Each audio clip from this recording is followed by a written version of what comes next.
Good afternoon, everyone. I appreciate you accommodating my schedule. I've been participating in a number of D-Day commemorative events today, and I think it's so important to honor and remember our veterans. I also think it's important to honor the Indigenous people whose land we are on today, and specifically the Mississaugas of the New Credit, whose treaty lands we're on. A year ago, I came to Queen's Park promising to do politics differently and show what a single green MPP can accomplish. And I think I've demonstrated that, despite the fact that we've had one of the most partisan and sometimes toxic legislatures I've ever seen in the many years I've been following Queen's Park. And my hope is that I've demonstrated that you can get things done at Queen's Park, operating with decorum and respect for the other members, the other parties, and most importantly, the people of Ontario. I would say my proudest moment over the last year was receiving all-party support at second reading for my private member's bill, the Paris Gulf Moraine Conservation Act.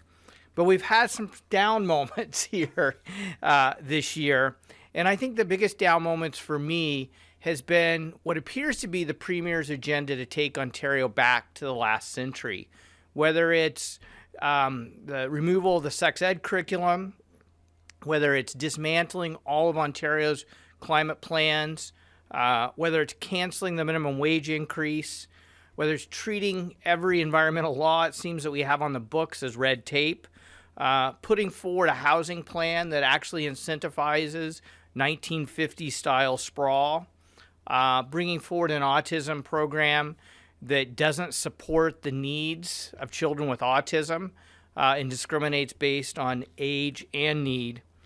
And whether it's the Premier's obsession with gas pump prices, rather than preparing the people of Ontario for the future, I would say my biggest disappointment over the past year has been what seems to be the government's agenda of taking us backward, tearing down what we've built up in Ontario, instead of taking us forward and embracing the future and talking about how we can build Ontario up.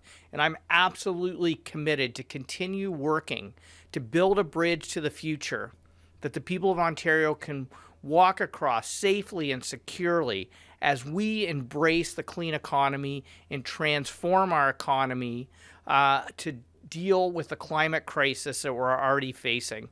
And I know over the summer months, as storms and floods continue to strike this province, the people of Ontario realize that we are in a climate crisis right now and that we have to embrace the clean and caring economy as we move forward. And so I will be traveling around the province this summer, talking about how we can embrace the future, talking about how we can take advantage of the $26 trillion clean economy to leave a livable legacy for our children and a prosperous economy for them, their grandchildren, and future generations. And I'm happy to take any questions.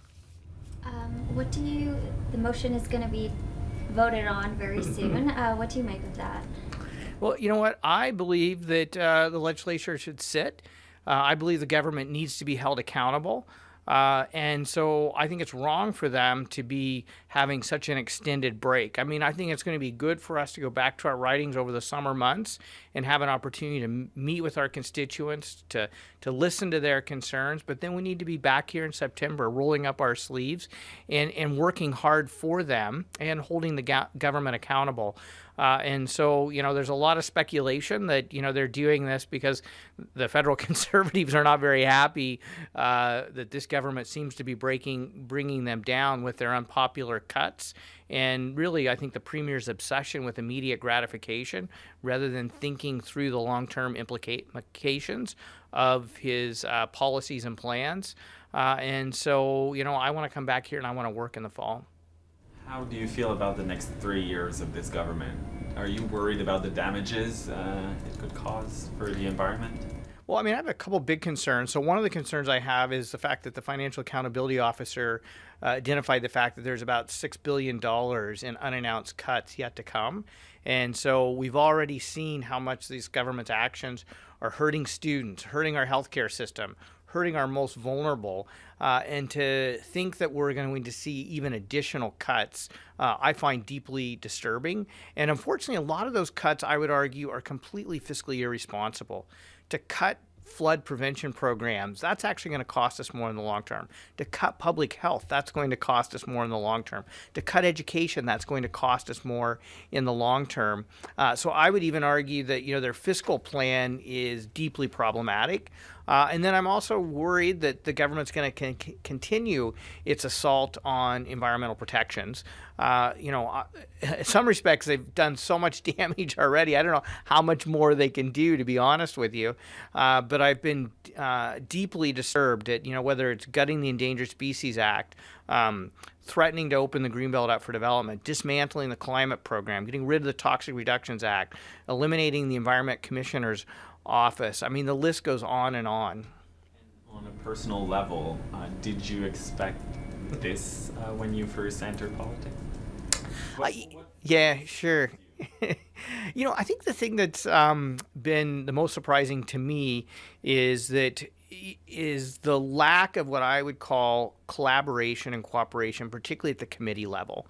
I understand at question period and on the floor of the House, that's the opportunity for people to, debate, to position themselves. There's, you want to strongly state your party's positions. But at committee, that's the opportunity where we have to listen to the people of Ontario and talk about ways to improve bills. And so far, this government has really rammed everything through committee very quickly without properly consulting the people of this province and without giving the opposition an opportunity to work with them to improve legislation. Just kind of reflecting on the past year, and when you do come back, whenever it is, do you plan on changing kind of your strategy in any way, just in terms of how you interact or how you kind of carry your party here at Queen's Park? Yeah, so for me, I'm going to continue to hold true to the promise I made to the people of Guelph that I would come here to do politics differently. And so I'm going to continue to conduct myself with decorum in the House. I'm going to vigorously fight for the positions I hold and the vision I have for this province and stand behind the values that I bring to this legislature, but I'll do it in a way that's respectful and in a way that tries to work across party lines, whether it's the other opposition parties or the government.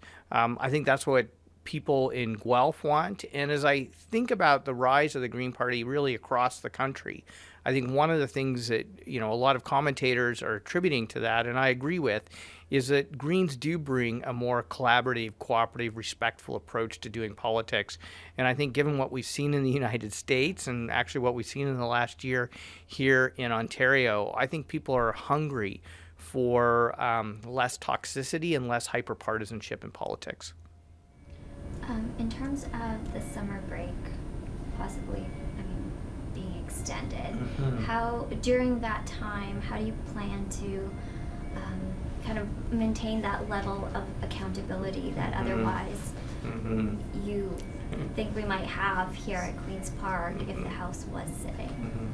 Well, obviously I'll be spending a lot of time in my riding, working with my constituents, but I'm also going to be spending time traveling around the province and sharing our vision. In particular, I'm eager to share our vision for a clean and caring economy because I think people want a vision of how we can have a prosperous economy while at the same time addressing the climate crisis and making sure we care for everybody in our province.